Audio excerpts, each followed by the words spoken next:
Hey, everyone. We're back with episode 2.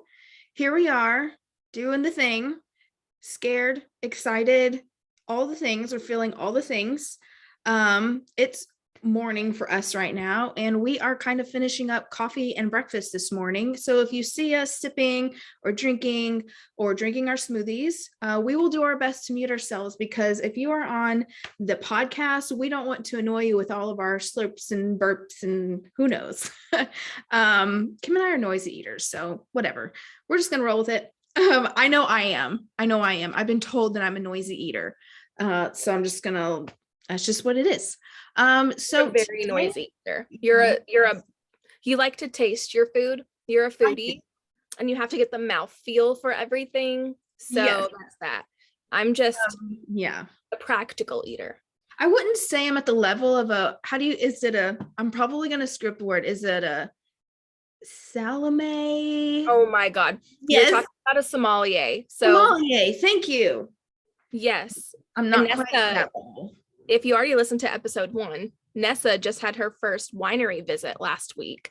Yes. So she was telling me this morning that she has been getting to sleep with a little glass of red wine every night, and she's been sleeping real good, but almost too good. And I was like, okay, act like you discovered that when you were just learning the ways of the Force, young Padawan. Welcome to the good life. We are here now. We're present. Okay, so today we're going to dive right in, where we want to talk about some confidence and some self-sabotage stuff that Kim and I have both struggled with. So I'm just going to start by sharing my story. Yeah, what's up? Sorry, I want to interject with, we are going to be talking about overcoming imposter syndrome, which has to do with confidence and self-sabotage. So if you are a professional in any capacity, or you take your life seriously and you don't want to just sit on the sidelines and you want to show up for your life, this is going to resonate for you. And we decided to go with a heavy hitter for our first episode after the intro, because this is something I have proclaimed myself the queen of imposter syndrome, because every single time I level up, I go through it. And I know that you either have gone through it recently or you're going through it right now. And this is going to resonate for you guys. So go ahead, Nessa. Yeah. So when I was thinking about what I wanted to share for this episode, a couple of things came to mind. So I'm going to try, because there's, like I've mentioned last time, there's a vast ocean to me, and I can really talk a long time, but I want to be mindful of our time and the points that we wanted to make today. So I learned at a young age that how I presented myself, the way I was, how I looked, I tended to change to that, to form to that, so that I would not draw attention to myself. So the first story that comes to mind is in 5th grade. So in 5th grade was my very first time being in a public school. So Kim and I went through different variations of school types. So we've been homeschooled, we've been in public school, we've been in private school, and I think a charter. Yeah, it was a charter school. So we've had such a variety that finally at 5th grade for me, when in Texas, 5th grade was still in elementary school. I was right at that cut where in Texas, it was the last year for 5th grade to be in elementary. In the following year, 5th grade was part of the middle school or junior high, depending on what you call it. So at that time, 5th grade, elementary school, you're like in the top of the class, you're like the oldest kids, you're supposed to be leaders, whatever. I was just learning PowerPoint at that time in my life and Word. Whereas my peers at that time in earlier grades had already learned Word and PowerPoint. And so at this time, we were working on a project in my class, don't remember what for, but I remember I was in the computer room And I was having help by this other kid, and he made a comment to me that little did I know was going to stick with me for years. And at that one point, because I was asking him for help, and then like he turned to me and he looked at my face and he said, "I can't even see your eyebrows." And I was like, "My eyebrows?" Like in the back of my mind, I was like, "What's wrong with them? Like, why?" And then he's like, "I can't even see your eyelashes either." I was like, "What?" Like it really carried with me for a long time. And even in that year, actually, my facts are right. It was sixth grade. It was sixth grade at the top of the class in elementary school. I'm thinking fifth grade. So this is all happening in sixth grade. The last time sixth grade was in elementary school. So sorry about all that. That was a mistake. It wasn't fifth grade. Anyway, so then another situation occurred to me that really, and like that situation, it really like kind of dimmed my light in a way. It was like one of those moments that I really realized was like somebody trying to hide my light and just like put their little hands on it so that I wouldn't shine. And then later on, I think it was in sixth grade too, or fifth grade, I can't remember exactly. There was an adult that commented on my skin, and she was like, "You should really get a tan." And I'm a child. A child can't get a tan in a tanning bed. Like, so there was this time at just such a pivotal age where like how I was to the world wasn't presentable enough. And that's the messages I received. And so I carried that with me for many years, that I always looked to other people and their styles to try and fit it on me. But when I put their style and how they were and tried to be like that, it never worked. And I struggled with confidence because I never felt good in my body. And so fast forward, and this is like just a couple years ago, I first thought that I was bi, and then I discovered through just like self-exploration that I was like, "Oh, we're gay."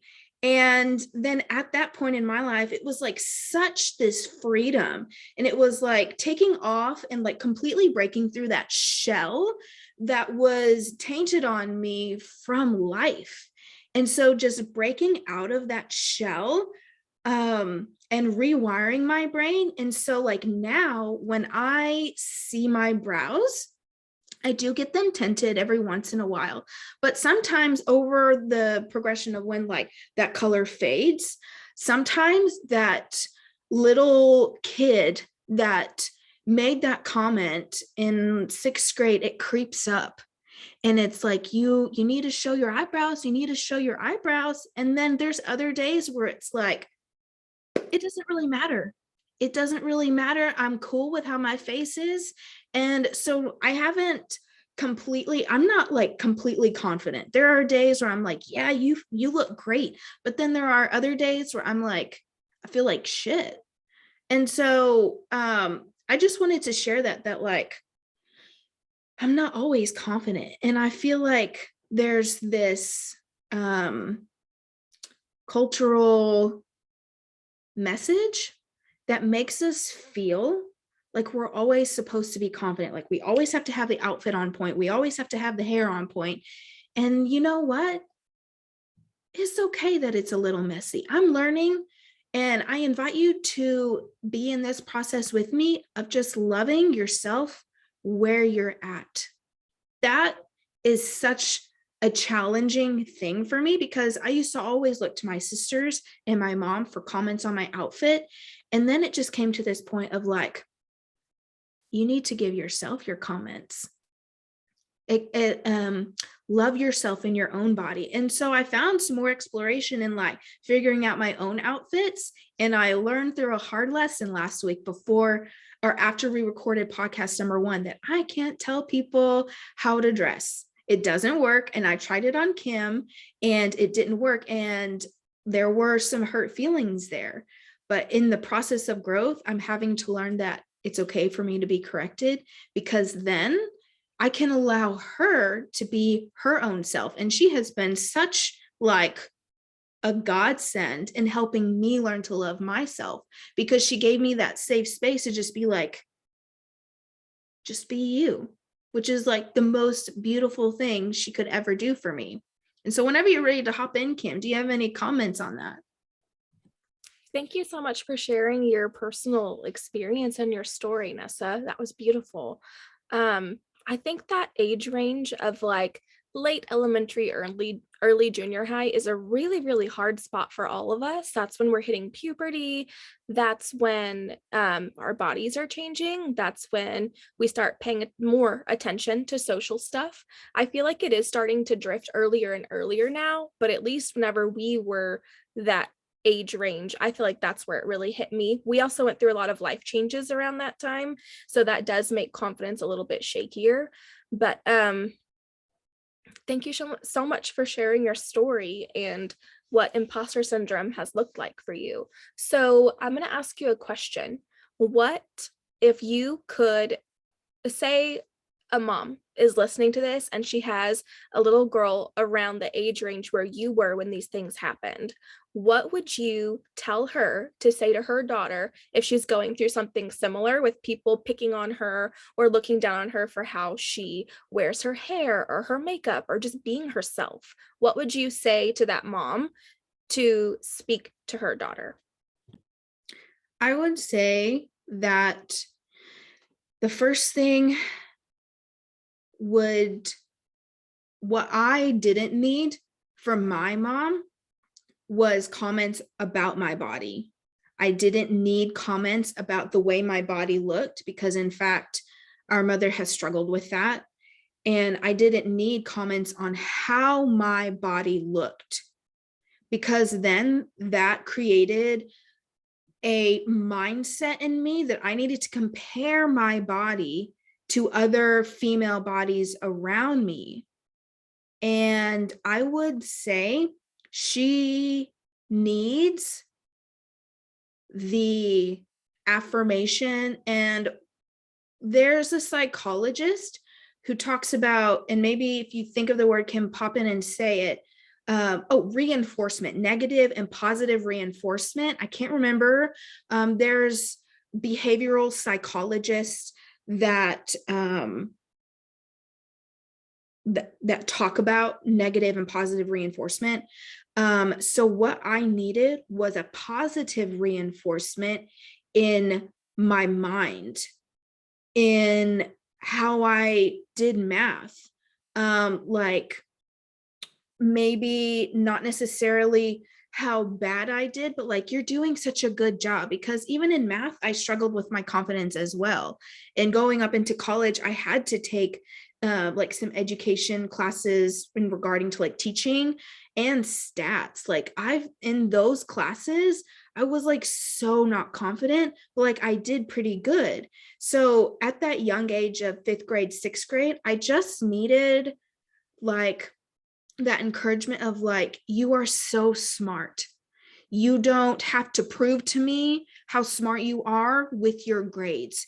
You don't need to prove to me how smart you are with how you read, because I did struggle with my reading. At 5th grade, I was actually at a 2nd grade reading level, and I had to have time to get better at that.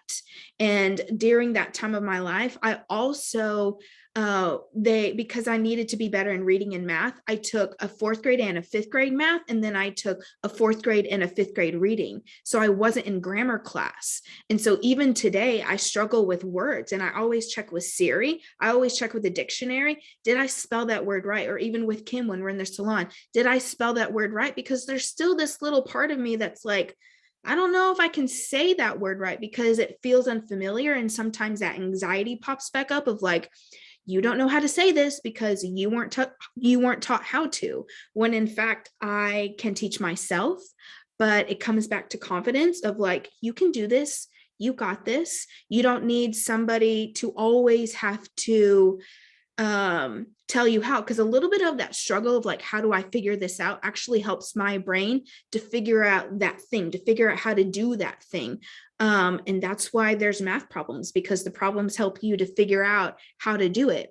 And so I would say, like, even if your son or your daughter, or if they identify as non-binary, I would say, like, explore with them too. And like, if they want to dress a little bit differently, just be like, yeah, let's go try some new things on.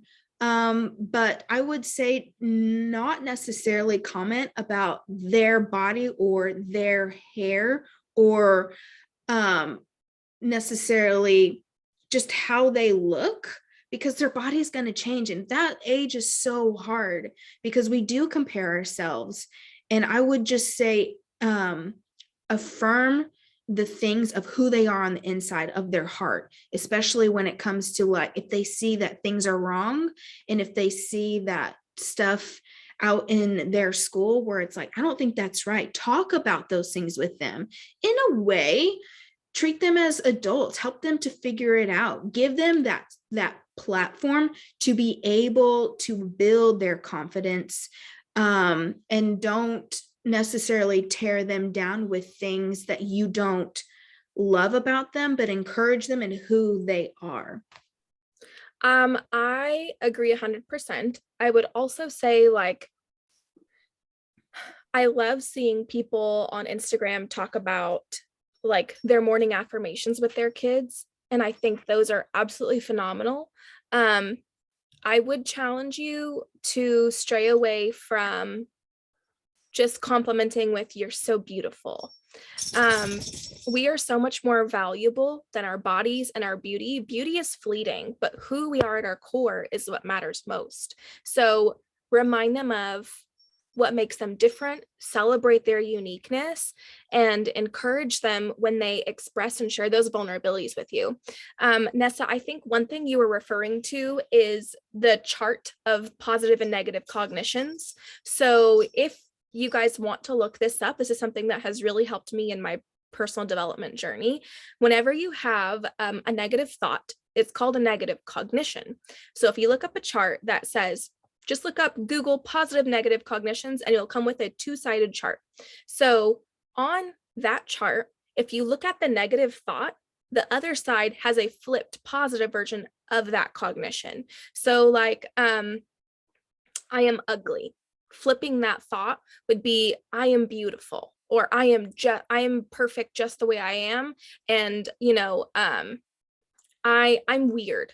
Could be flipped to like, what makes me, like, my weirdness is cool, and I let my light shine so that all the other weirdos can find me. So just reframing and flipping those things and encouraging open dialogue is phenomenal.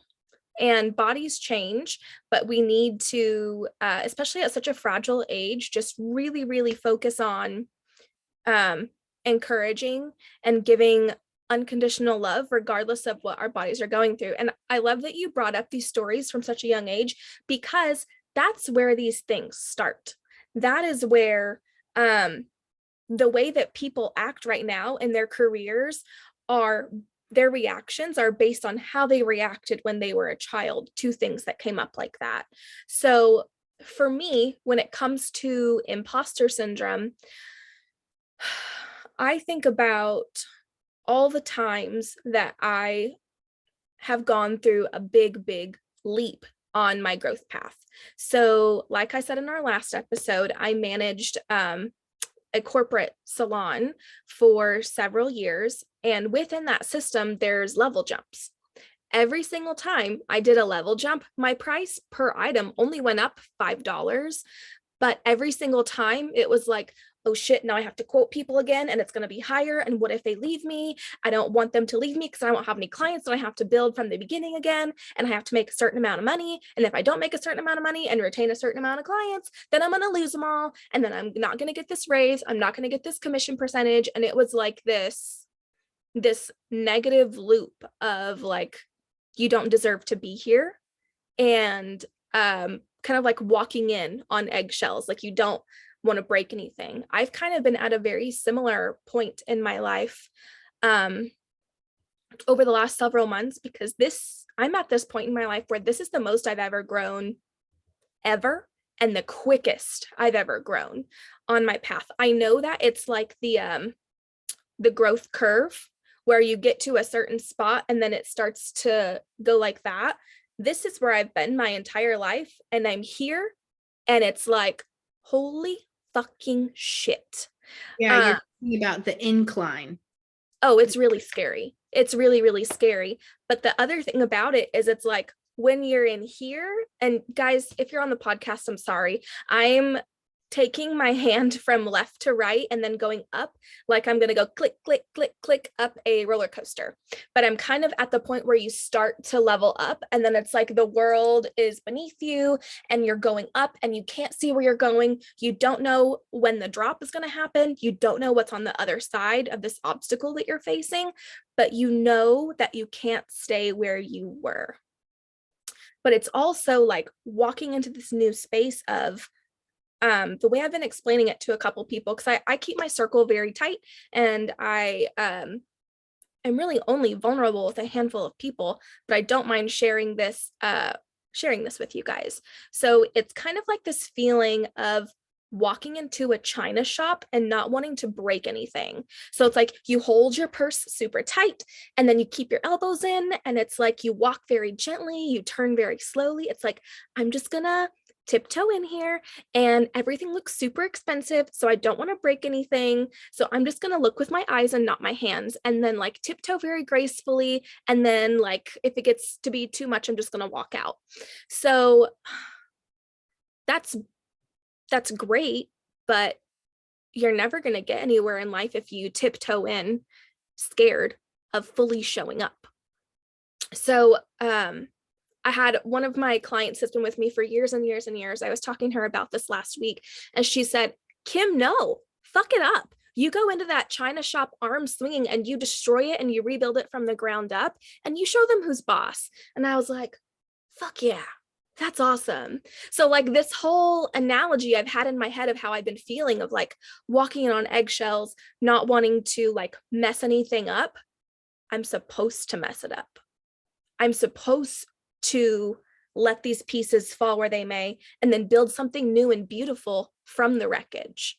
Because like our industry doesn't need to be like this. And that's the whole point of this podcast. There are so many things that are not okay. And I've realized it's up to me to start using my powerful voice to bring attention to these things.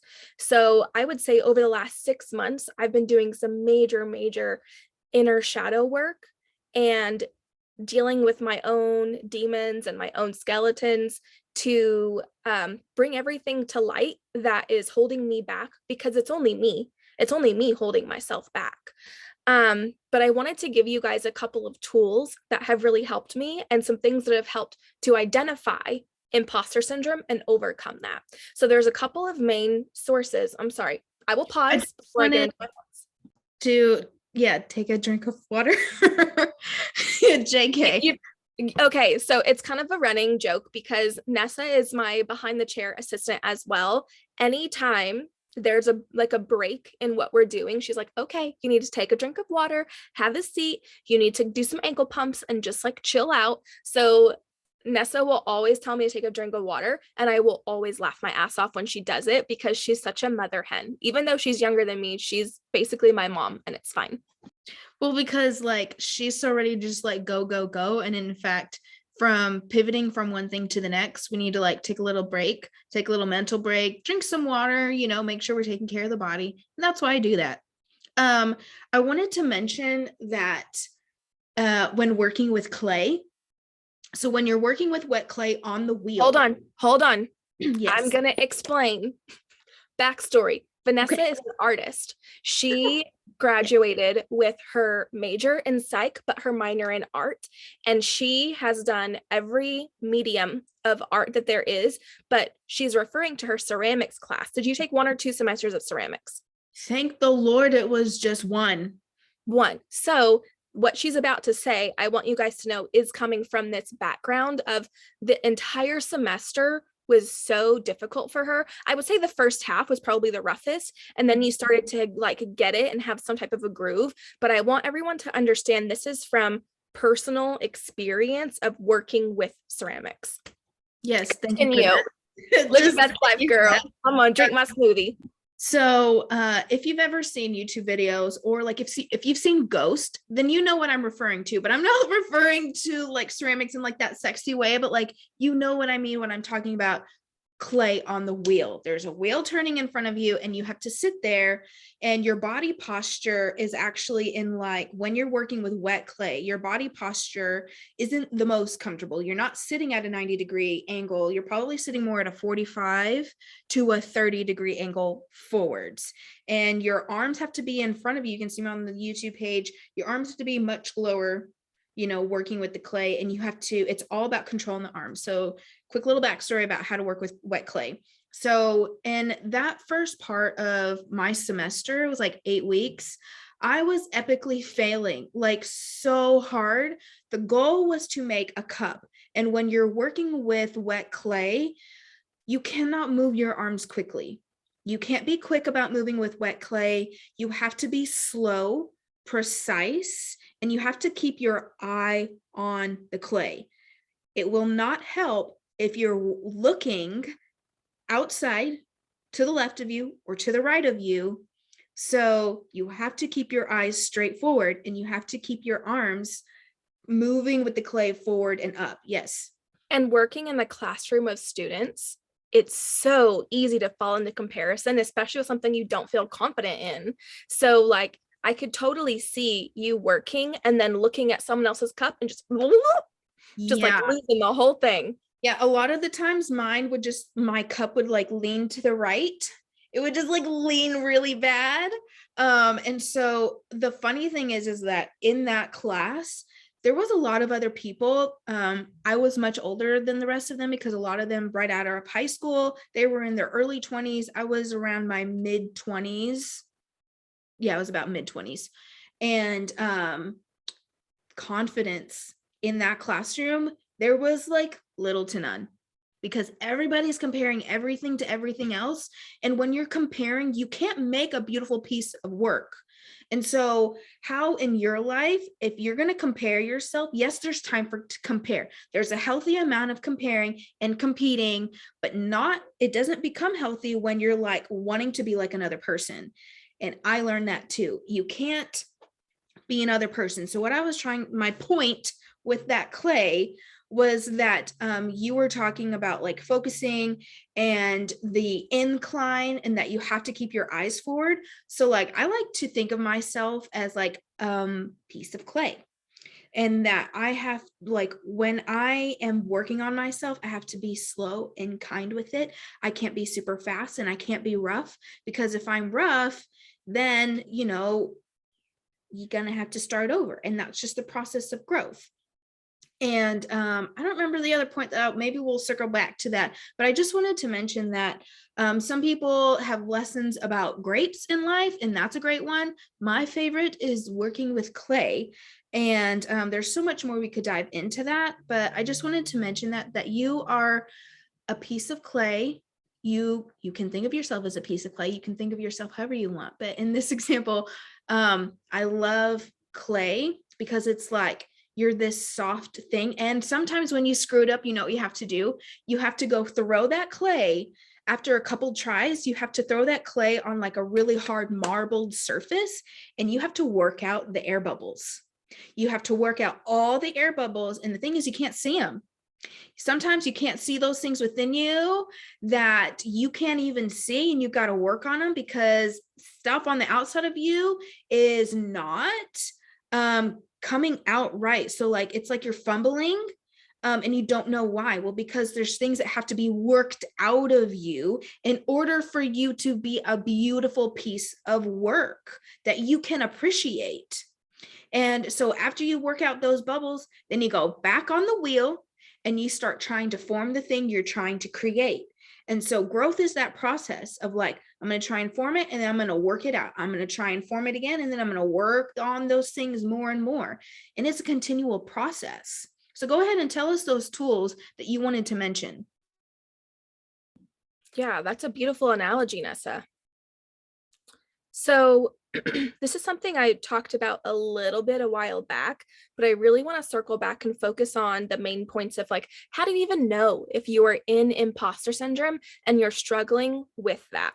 So the biggest thing is, like we talked about, comparison.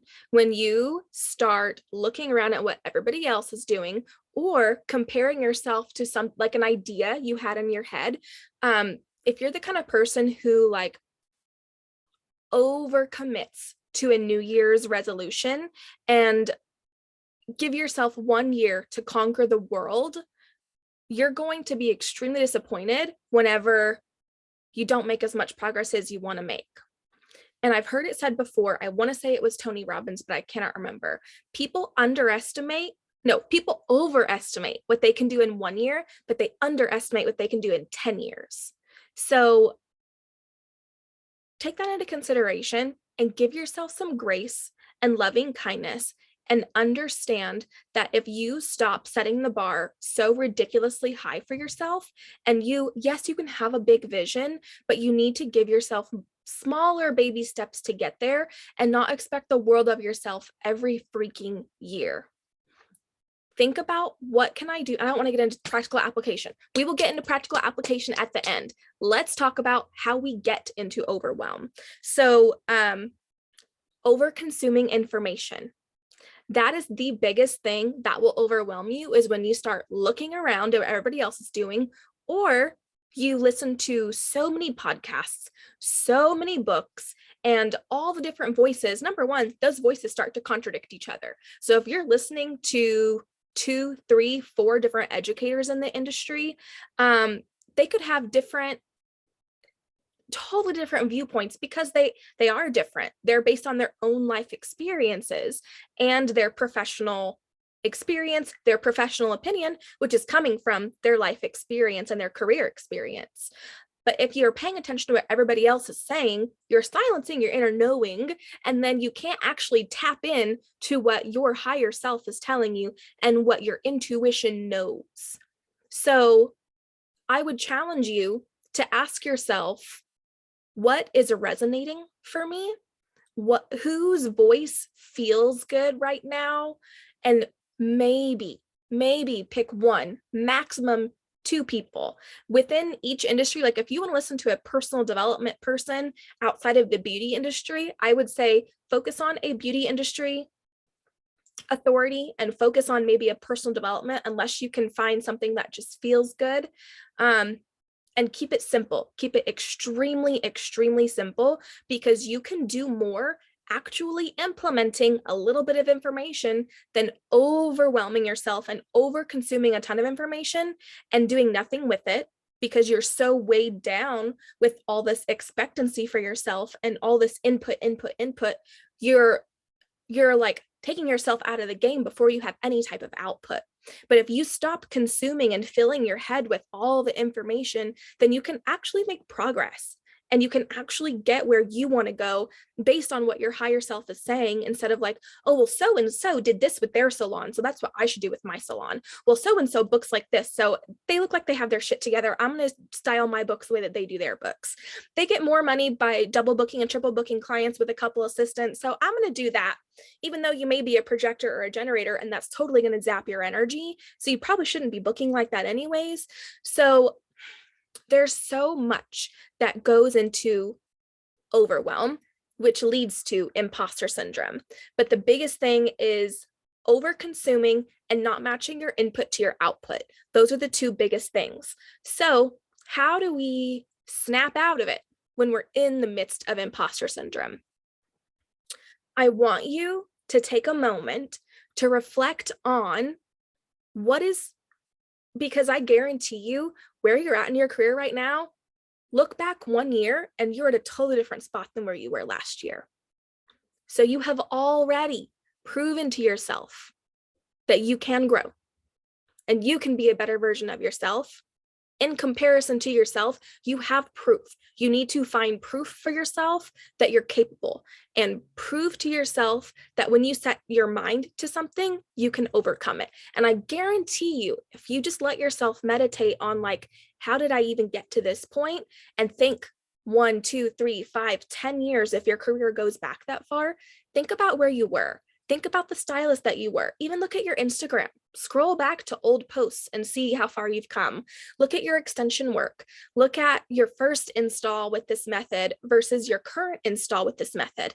Look at other methods you used to do and look at whatever method you've mastered right now. And think about like, you committed to being the best at what you do. You committed to learning how to color match better. You committed to having a more comfy install and not just throwing shit on the head and expecting it to stick. You committed to giving your guests a better experience than what you could previously. You committed to slowing down in order to speed up.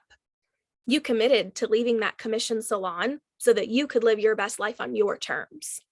It may feel like murky water right now, but I guarantee you, you're happier than when you were working to build someone else's brand instead of your own brand.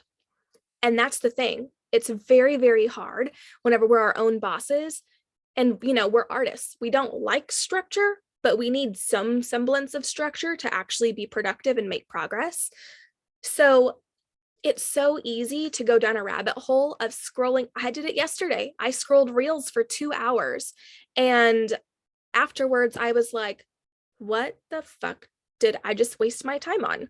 Number one, I could have been reading a book for fun instead of. I got some of those. Those were hilarious. I just have to say. Okay, I'm glad I made your day. I actually haven't scrolled reels in a very long time. I've been very into reading fiction, which has been a great outlet for me instead of over-consuming personal development books. I've been into reading fiction, which I have an addictive personality, probably have some ADHD, but I will go down the rabbit hole and stay up way too late reading my books because I can't put it down. So I have to give myself parameters and like cutoff points and things like that. So like knowing yourself is part of the equation too. And that's the thing, guys. Nessa and I don't have it perfect. We don't have our shit together. We're trying and we're showing up and feeling the fear and doing it anyway. So I wanted to touch on another thing. I just had a thought. I set myself up for disappointment over and over and over again when I put an industry leader on a pedestal and I idolize them and I think that I will have made it when I have my shit together like them. I creep on their Instagram, I go through all their highlights and their stories, and I'm like, oh my God, she's gorgeous. She has a beautiful team and she's doing this, and this. And oh, if I could just, you know, emulate that in some way, then I will be successful. Girl, your success will never be true success if you're basing it on someone else's blueprint. And I also want you to understand how many times I've been disappointed because once I actually meet that person in person, they fall incredibly short of the idea that I had of them in my head. And I've had multiple emotional breakdowns because I did that to myself. I put them on that pedestal and I made that my version of success for me because of how I idealized them in my head. Whenever, after experiencing them in person, I'm like, well, fuck, I don't want to make anyone feel like that ever. I don't want to overpromise and underdeliver. I don't want people to think I'm like the coolest, baddest chick and they want to be like me and be the cool girl, but really they're harboring a community of mean girls. Like that bait and switch is eviscerating. Like I never, ever, ever want anybody to feel like, and honestly, it's a really, really powerful motivator for me to continue showing up authentically and to continue showing up from a vulnerable space, just keeping shit real, because I never, ever want anybody to meet me in person and be like, well, that was horrible. You know what I mean? That's just so shitty. But I guarantee you that there's other people who are listening to this who have been in a similar situation where, you know, they think an educator is just going to be the shit, and then they meet him and they're like, well, fuck. But that also helped destroy my imposter syndrome at that time, because I was comparing myself to, you know, these people that I looked up to. And then going through something like that, it's like, okay, well, if they're not doing as good as they're projecting that they're doing, then why can't I blow that parameter out of the water? And why can't I set the bar even higher? Because now that I've seen it, their bar's pretty freaking low compared to the vision that I have for myself and like where I want to take my future. And it's so powerful to destroy that. And like, it's a breaking in a way that allows those cracks allow the light to get in. And that's how we reset our vision and see like, where do we actually want to go with this? Yeah, you made some really good points. I was just sitting over here, just like leaning in, just like you're speaking to me too, because I fall into that too. I fall into that overwhelm where like, then I'm just like, I don't want to have to deal with whatever it is I need to deal with because I'm tired, I'm exhausted, and I don't want to give it my attention of that thing that actually, when I'm coming from a heart-centered space, or like another way I like to call it is like from my highest self, not from like my low functioning self, low vibe self. When I'm functioning from my low vibe self, then I'm completely overwhelmed. When I'm functioning from my higher self, those things that need to get done can get done a lot better when I'm functioning from that higher self. So how I get there is just like meditating beforehand, having some gratitude in the morning, making sure I'm fed and caffeinated and drinking water. And then I can make my list just of a couple things. Even if it's like a long list, I can then like break it down and then just be like, okay, I can get that done this day, this day, this day. Again, that's just how my brain works. That may not necessarily work for you, but that's something, yeah, that doesn't work for Kim.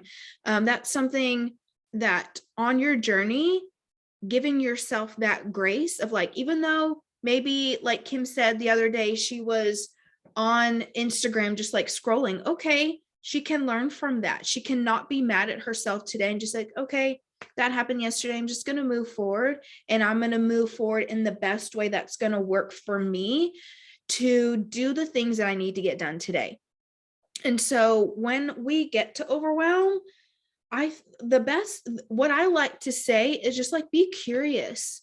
Why did we get to overwhelm? What happened leading up to overwhelm? And just allow yourself to just think about it, about just what happened, and then learn from it. And it's never helped me when I would think about what I didn't love that I just did or did yesterday, and just think to myself, like, I wish I wouldn't have done that. I can't believe I did that. Like, that was so stupid of me. Or like just sitting there and criticizing myself has never helped me to move forward. So I encourage you to be more curious about those things, and those things that you didn't love that you did. Just be curious and then learn about how, and allow yourself to be curious about, okay, how could I do it differently next time?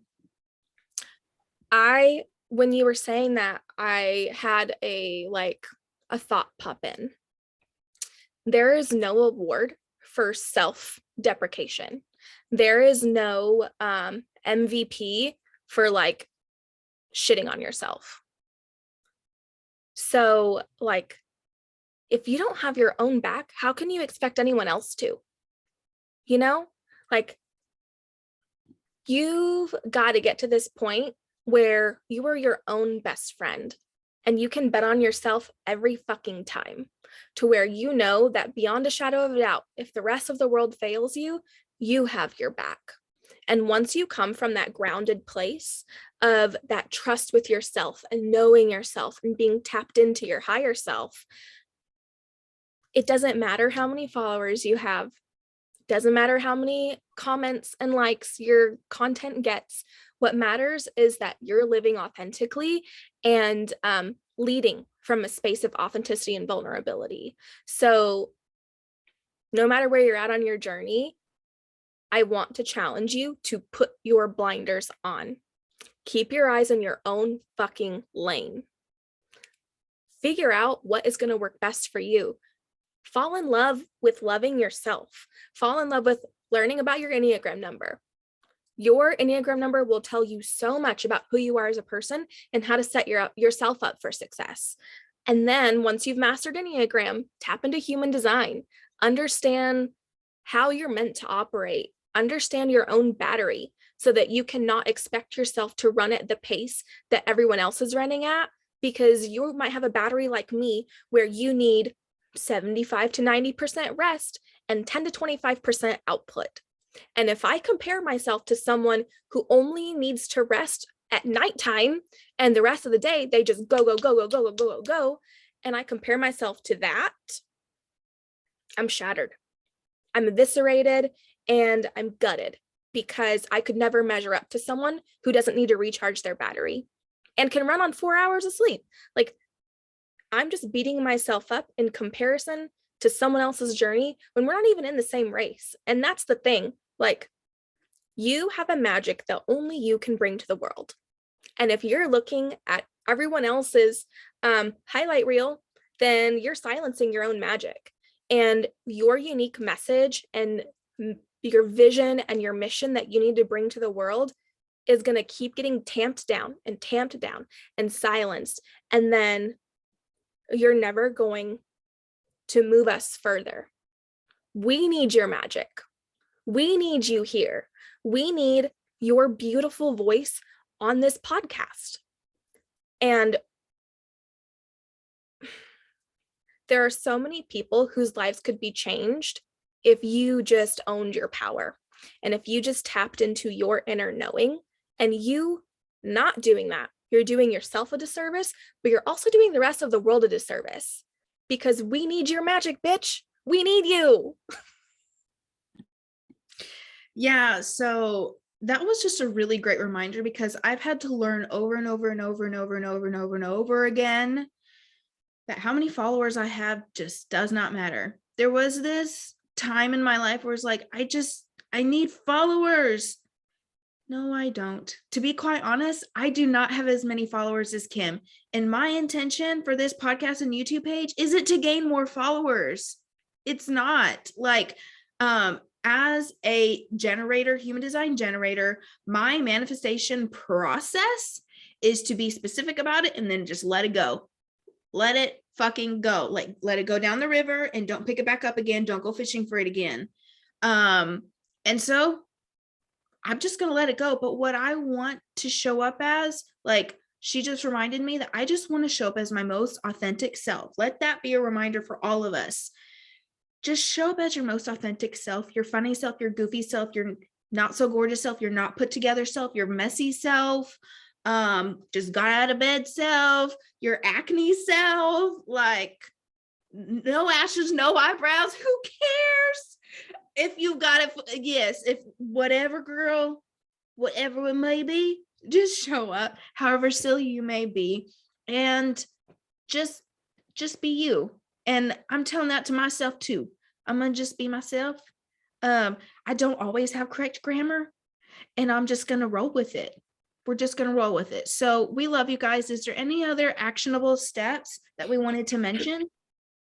Yeah, I was gonna say that if you keep getting the internal nudge to take a social media hiatus and take an Instagram break, if you're feeling overwhelmed and you just get like this gut-wrenching feeling anytime you open the app, give yourself minimum 1 week off.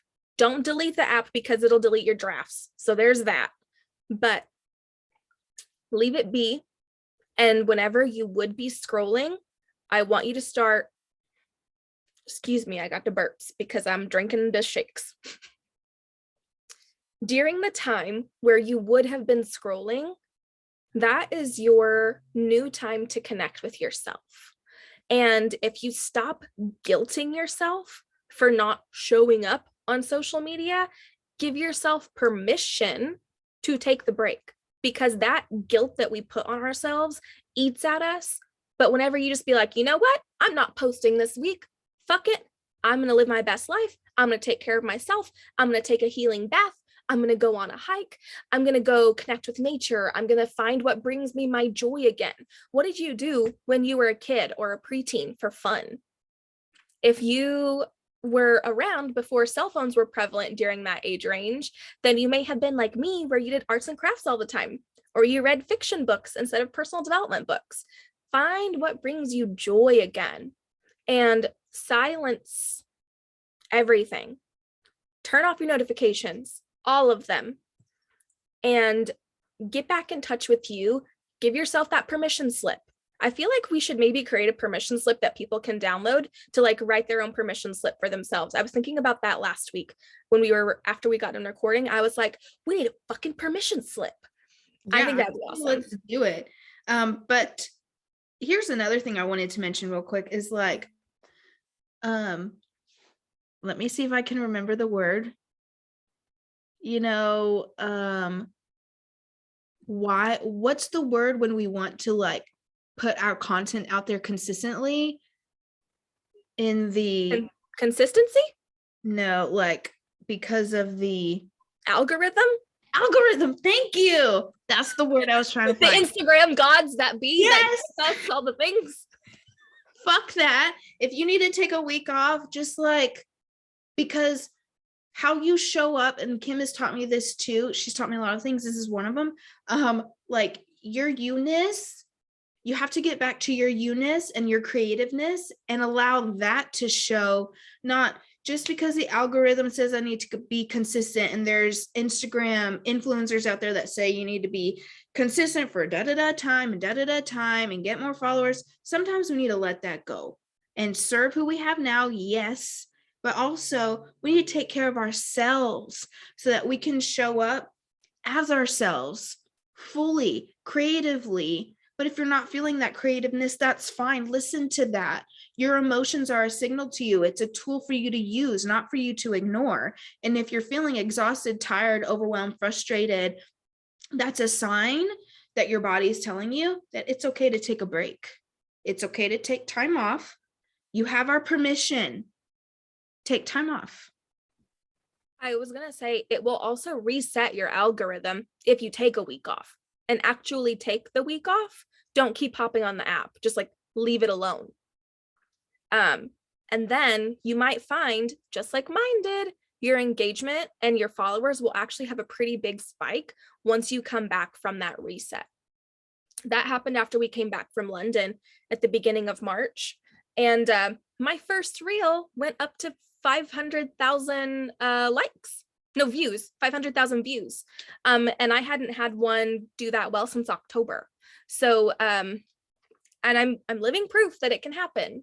So just like follow your intuition, get back in touch with you, and follow what feels good.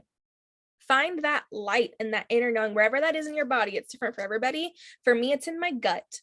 And if something's not right, you know it's not right, and you have to trust that, lean into it, and then do what you've got to do to find you and show up as your authentic self. Because you're actually going to do the opposite and repel people if you're not showing up fully aligned on social media. If you're begrudgingly showing up, creating content because you have nothing else, like you know you need to post something, but you don't know what to post, so you're just going to put some shit out there, you're actually going to repel people, and people are going to be like, oh God, that's depressing.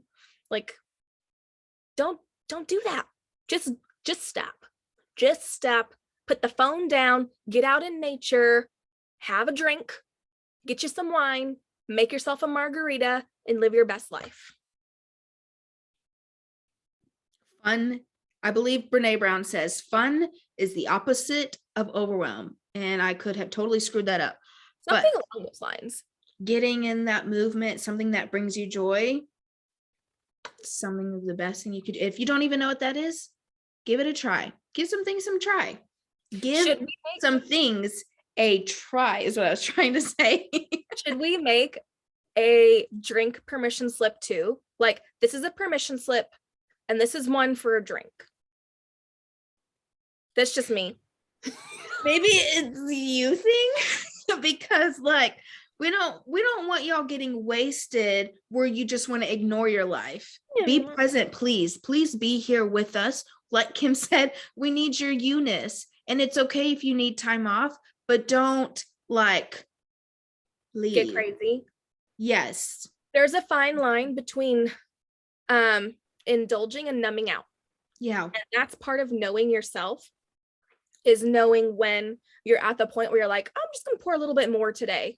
That wasn't enough. That yesterday wasn't enough. I'm going to pour a little bit more today. You have to know yourself, to know your limits, and to know how far is too far. So whatever that looks like for you, I will keep it one basic permission slip. Okay. And then you do what you will. No, because I could go 2 to 3 drinks deep and be the same as your 1 drink deep, which I know for a fact is for reals. So I think that I'll just make a basic permission slip that is subjective to whatever. How about we don't say it? How about we don't make it? We'll just say it. Like, we'll just give you that permission. To give yourself a permission slip. Okay, I want to give context where this is coming from. So Brene Brown actually talks about this. It was something that she did for herself before she had a speaking gig with Oprah, I believe. So she just pulled out a sticky note and said, permission to have fun, or something along those lines. And if that's what you need to like give yourself a sticky note, like a deck, just for writing yourself a permission slip, like today I have permission to take a bath. So whatever cognitively you need to do, because Nessa's trying to keep me from putting too much on my plate, which is why she's telling me you're not going to design a permission slip. So I give you permission to get some cute ass sticky notes to write your own permission slips to yourself, because that's going to be even more powerful if you're actually doing that for yourself. Yeah, and you make the actual choice yourself, because you're the boss of you. You're the entrepreneur, you're the boss of this show, and give yourself that permission to take the time and the rest that you need. Oh, this was a good one. This was a really good one. And we would love for you guys to share your experience from taking a break and silencing all the voices and getting back to your inner knowing. Please let us know how that journey goes for you. We're not going to ask you to share it on social media, but if you'd like to DM us and share that with us, you're more than welcome to. And our DMs are a safe space. Whatever you need to share, you're good to go. All right, guys. We'll see you in the next podcast. Bye, y'all.